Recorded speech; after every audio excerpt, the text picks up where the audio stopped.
Alhamdulillah, Alhamdulillah Rabbil Alamin. Wassalatu wassalamu ala ashrafil anbiya wal mursalin, Nabiyyina Muhammadin wa ala alihi wa sahbihi wa man tabi'ahum bi ihsanin ila yaumiddin. Asyhadu an la ilaha illallah wahdahu la syarika lah wa asyhadu anna Muhammadan abduhu wa rasuluhu la nabiyya ba'dahu. Wa qala Allah ta'ala fil Qur'anil Karim, a'udzu billahi minasyaitonir rajim. Ya ayyuhalladzina amanu la tadkhulu buyutan ghayra buyutikum hatta tasta'nisu wa tusallimu ala ahliha. Hadirin jamaah salat subuh yang dirahmati oleh Allah, marilah pada kesempatan yang sangat mulia menika kita sareng-sareng rasa bersyukur, ucapkan rasa syukur kita kepada Allah Subhanahu wa taala atas limpahan nikmat dan karunia-Nya sehingga kita sedaya saged melampaui dengan istiqomah kewajiban kita sebagai hamba Allah, yakni melaksanakan salat subuh berjamaah.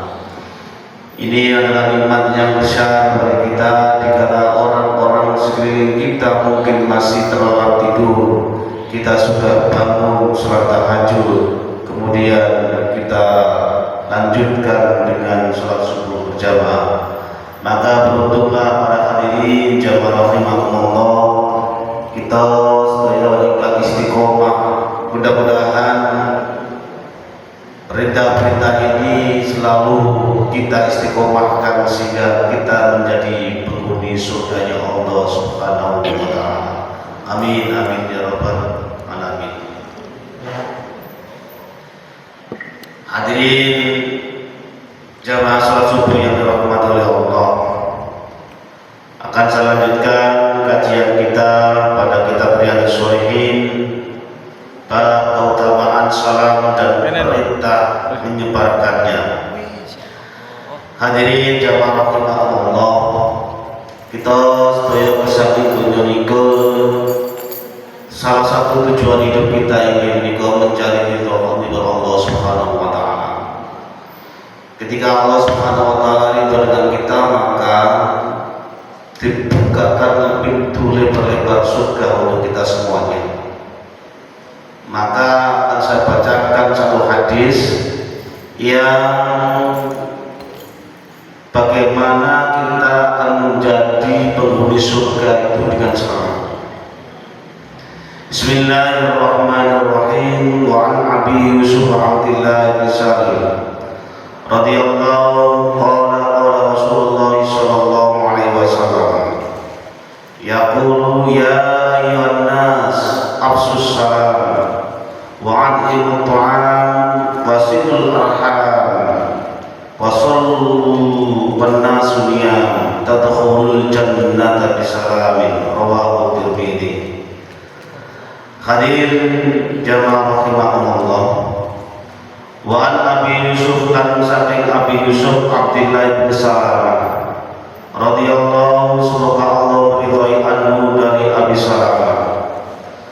Qala, berkata Salamah, sami'tu Rasulullah sallallahu alaihi wasallam, aku mendengar Rasulullah sallallahu alaihi wasallam yaqulu, berkata sapa Rasulullah sallallahu alaihi wasallam, ya ayyuhan nas, wahai manusia, afsus salam, sebarkanlah salam, wa at'imut ta'am, dan berikanlah makanan bagi orang yang membutuhkan, wasilul arham, dan bersilaturahimlah kalian, wasallu, dan sholatlah kalian, wan nasu niyamun, pada saat manusia sedang terlalap tidur, tadkhulul jannata bisalamin, maka engkau akan masuk surga dengan selamat. Dari hadis ini para hadirin jamaah rahimakumullah, ada 4 hal yang harus kita lakukan jika kita ingin masuk surganya Allah Subhanahu wa taala, tadkhulu bis jannata bisalam, dengan selamat. Ingkang sepindhah menika apa yang harus kita lakukan para hadirin jamaah rahimahumullah. Afsus salam, sebarkanlah salam. Salam itu mengandung arti para hadirin keselamatan. Jadi orang yang memberi ucapan selamat, salam itu sunnah, menjawabnya itu wajib. Ya.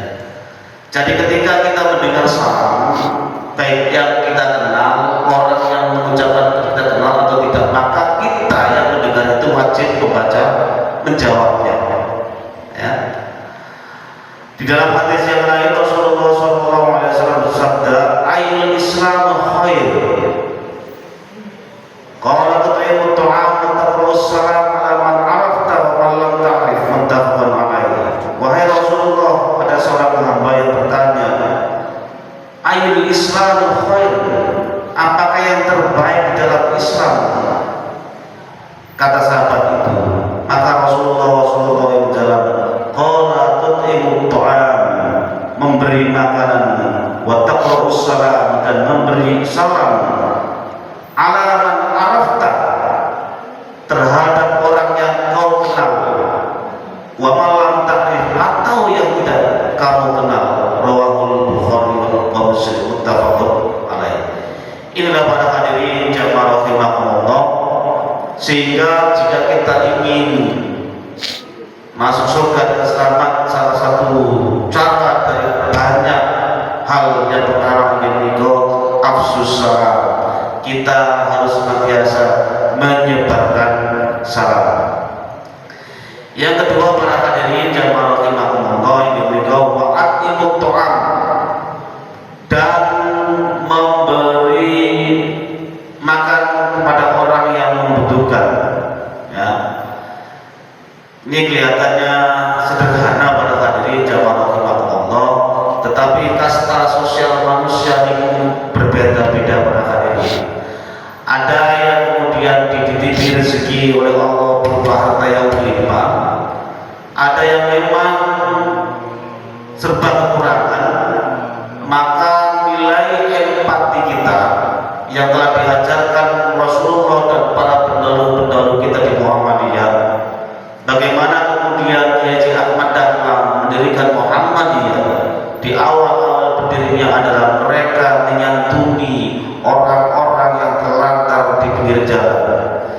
Kemudian kalau kita lihat film sang pencerah itu, si anak-anak kemudian dimandikan, yang terlantar itu kemudian dimasukkan di panti asuhan, dan itulah gerakan dakwah di Muhammadiyah, sehingga timbullah panti asuhan, muncullah balai-balai kesehatan, muncullah balai-balai pendidikan, yang itu memang konsepnya Persyarikatan Muhammadiyah. Bicara NKRI, maka jangan dibahas di Muhammadiyah, maka di Muhammadiyah itu telah selesai. Bagaimana kalau kita lihat negara kesatuan Republik Indonesia ini, yang Muhammadiyah itu masuk dalam lini-lini yang tidak hanya orang Islam, non-Islam pun merasakan kebermanfaatan dengan kehadiran umat Persyarikatan Muhammadiyah.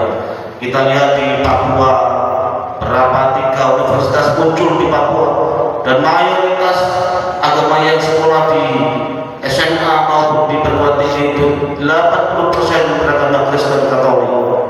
Kalau kita ke NTT, di sana para hadirin jamaah ada universitas di sana dan sekolah-sekolah Muhammadiyah, dan yang banyak siswanya adalah orang-orang Kristen Katolik.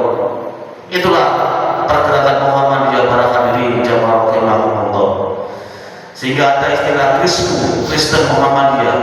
Berdakwahnya Muhammadiyah itu tidak ada sekat di orang-orang yang sudah Islam, tetapi di luar sana Muhammadiyah berdakwah melalui pendidikan.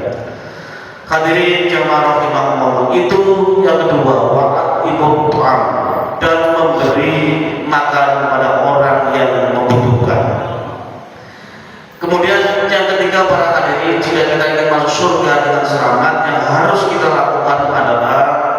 wasilul arham, dan menyambung sanak kerabat, dan bersilaturahim kepada sanak kerabat secara garis keturunan secara khusus dan bersama umat Islam secara keseluruhan.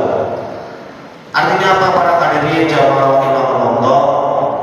Rasulullah SAW mengingatkan kepada kita, man kana yu'minu billahi wal yawmil akhir falyasil rahimah. Barang siapa yang beriman kepada Allah dan hari akhir, maka hendaklah ia menyambung sanak kerabatnya. Ini penting para hadirin jamaah rahimakumullah. Jangan gara-gara biasa biasa. Banyak kejadian terputusnya kerabat saudara itu biasanya terkait dengan warisan, oyoan warisan, sehingga semula kakak, adik, saudara berapa pembagiannya tidak rata dan sebagainya. Itu biasanya mulai memunculkan benih-benih perpecahan di antara saudara-saudara sedara. Ya. Maka kemudian serumit apapun permasalahan dalam hal waris, maka selesaikan. Kalau di dalam Islam itu ada hukum waris, ya, bisa diselesaikan dengan agama. Hukum waris secara pembagiannya secara Islam bisa dibagi secara hukum adat, ya, hukum adat bisa dibagi secara hukum positif, ya. Jadi tergantung kesepakatan keluarga, ya. Kadang-kadang kalau hukum yang berlaku di Indonesia hukum positif, ya, bisa kalau bisa serata sama semuanya. Kalau untuk Islam sesuai dengan laki-laki, perempuan, sebagainya beda, ya. Itu masalah arham. Sehingga para hadirin jamaah rahimakumullah, ketika kita sudah saling memaafkan, silaturahim itu tidak hanya cukup kemudian 1 tahun sekali setelah hari raya kita menyambung sanak kerabat, ya. Maka kemudian ini penting kita lakukan supaya tidak terputus generasi kita, ya, generasi anak-anak kita dengan generasi saudara-saudara kita. Siapa tahu ketika kita tidak tahu silaturahim, tidak tahu anak putune, terus kemudian kuliah di suatu tempat, kenalan, nikah. Nah ini yang repot, ya. Kita misalkan punya saudara sudah menyebar di Lombok, di Malaysia, di Malang, sebagainya, dan bersilaturahim, punya keturunan banyak, kemudian suatu saat kenal, nah ini, padahal itu sedarah dengan kita misalkan, ya. Nah, hal semacam itu yang kemudian harus kita perhatikan terkait wasilul arham. Tidak hanya bersilaturahim dalam skala khusus saudara, ya, sesaudara, sesama umat Islam itu begitu, sesama perserikatan, ya, nama anggota ranting PCN dan Muhammadiyah secara bilang khusus Surabaya.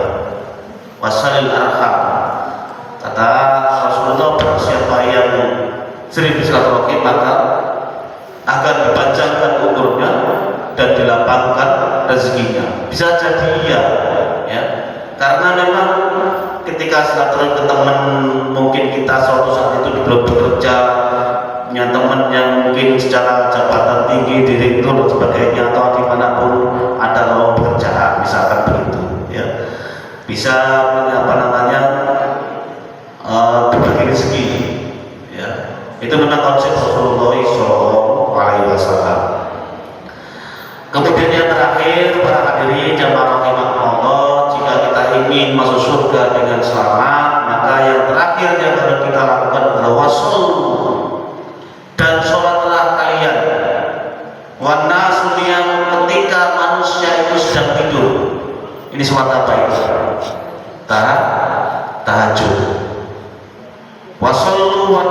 niyamun, dan sholatlah kalian saat manusia sedang terlelap dalam tidurnya. Hadirin jamaah rahimahumullah, Rasulullah sallallahu subhanahu wa ta'ala berfirman di dalam Al-Quran, wa minal laili fatahajjat bihi nafilatan lak asa ayyab'asaka rabbuka maqaman mahmuda. Ya, wa minal laili, dan di antara sepertiga malam, wa minal laili fatahajjat, maka bertahajudlah engkau, bersolatlah malam engkau, wa minal laili fatahajjat bihi nafilatan lak asa, maka Allah akan meninggikan derajat kalian, asa ayyab'asaka rabbuka maqaman mahmuda. Janjinya Allah para hadirin jamaah rahimahumullah, Allah akan memberikan sebuah tempat derajat yang tinggi baik di dunia, lebih-lebih kelak di akhirat. Ini firman Allah Subhanahu wa taala para hadirin jamaah rahimahumullah, dan kita harus yakin ya, di sepertiga malam itu kemudian kita berkeluh kesah kepada Allah, kita memohon kepada Allah tentang hidup kita, tentang keluarga kita, tentang anak-anak kita, tentang persyaratan kita, ya. Sehingga biasanya kehidupan seseorang itu, kok uripku gini-gini, ada apa yang salah dengan saya? Nah, ini harus diteliti. Apakah saya sudah benar-benar menjalankan perintah Allah yang kitab suci Al-Quran ini akurasi keberadaannya 100% untuk kita? Maka kita harus mengevaluasi diri kita masing-masing. Ini sabda Rasulullah SAW, kemudian dikuatkan dengan ayat Al-Quran tadi, wasallu wan nasu niyamun, dan sholatlah kalian sedang di saat manusia terlelap tidur di seperempat tiga malam. Banyak kemudian penelitian-penelitian kedokteran, ketika kita bangun di sepertiga malam itu, kemudian kita tidur dan mandi besar, maka segala penyakit yang kita punya, apalagi pegel rematik, itu akan hilang. Ya, jadi Pak Arton ini sudah saat muda sampai sekarang, usianya itu kan 70 berapa Pak? 74. Itu cerita pada saya, dia mulai muda itu setiap subuh itu, sebelum subuh tahajud itu mandi keramas, makanya awet no. Kayak saya umur 65. Iya, pengaruh itu hadirin jamaah itu. Secara kita mau itu nggak bisa dinamakan, karena Allah yang memberikan jawaban itu. Karena kita kadang-kadang kan antara setan dengan malaikat, dengan yang menjaga kita itu tempur, di kuat. Karena hadisnya jelas, orang yang susah bangun waktu subuh itu sebenarnya setan itu mencingi kita, baik mata kita, telinga kita, dan itu dicingi. Jadi kita tidak boleh dibangunkan setan.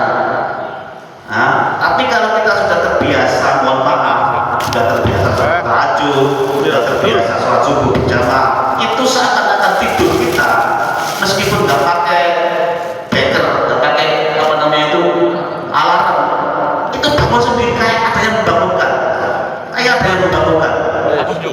ya. Dan itu bisa kita lakukan jika kita pertama berat. Tapi kalau sudah 21 hari berturut-turut kita tahajud, sholat subuh berjamaah, maka selanjutnya akan mengikutinya. Karena ini sudah diteliti oleh orang barat. Anak kita kalau sikat gigi kita suruh setiap hari berulang-ulang sampai 21 hari, maka anak kita itu nanti akan dengan sendirinya tanpa disuruh akan melakukan gosok gigi masjid. Dan ini penelitian. Makanya kenapa ada puasa 1 bulan? Kenapa ada puasa 1 bulan? Itu untuk melatih umat Islam oleh Allah, dari Allah kepada umat Islam supaya nanti kebiasaan baik di bulan Ramadan 1 bulan itu akan selalu dilakukan setelah bulan Ramadan. Nah, itu pelajaran yang kita ambil dengan keistiqomahan manusia bersama kita dilatih oleh Allah puasa Ramadan. Nah, inilah para hadirin jamaah rahimakumullah. Jika kita ingin masuk ditutup oleh Rasulullah SAW, tadkhulul jannata bisalamin, dan masuklah kamu kepada surganya Allah bisalamin, dengan selamat. Tadi 4 hal itu yang harus kita lakukan selama kita masih diberi oleh Allah nafas. 1, kita sebarkan syarat. 2, kita beri makan pada orang yang membutuhkan. 3, kita bersilaturahim, menyambung sanak kerabat.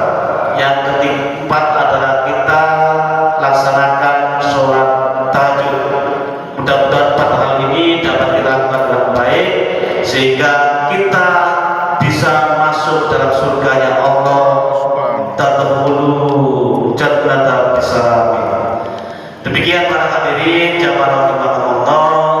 Yang terakhir saya menyambung apa yang disampaikan oleh Pak Arno tadi terkait dengan ketakmiran masjid. Memang mulai tahun 2021 saya diangkat menjadi takmir sampai 2025. Sekarang 2023 saya secara resmi mengundurkan diri karena 1, masjid ini di bawah lingkungan amal usaha Muhammadiyah di cabang Karabilan di AUM, ya, di dalam pendidikan.